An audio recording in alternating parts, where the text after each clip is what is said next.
අමාරුයි වගේ ටිකක්. නෝ කමෙන්ට්. නෝ කමෙන්ට්ස්. එහෙම කරන්නේ නැහැ කමෙන්ට් එකක් දීලා. නෝ කමෙන්ට්. එක කමෙන්ට් කරන්න එපා. නෝ කමෙන්ට්. අසාර්ථකයි වගේ සාකච්ඡා. නෝ කමෙන්ට්. නෑ ඒක කරන්න එපා. පොඩි නෑ නෝ කමෙන්ට් නෝ. මොන සාකච්ඡා මොන කාම?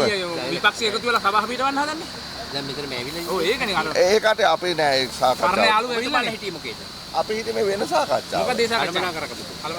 ඒක ඔබතුමා සාකච්ඡාව කැමති නැද්ද? එහෙම කරන්න එපා. නෑ නෑ මෙහෙම ඒ සාකච්ඡාවට මම දන්නේ මම හිටියේ නෑ ඒ සාකච්ඡා. කවුද දන්නේ හිටියේ? ඔබතුමා කැමති නැහැ විපක්ෂය සාකච්ඡා හිටියේ. පොඩක් ඉන්න මම දන්නේ දේවල් විතරයිනේ මට කතා කරන්න පුළුවන් මල්ලි නේ.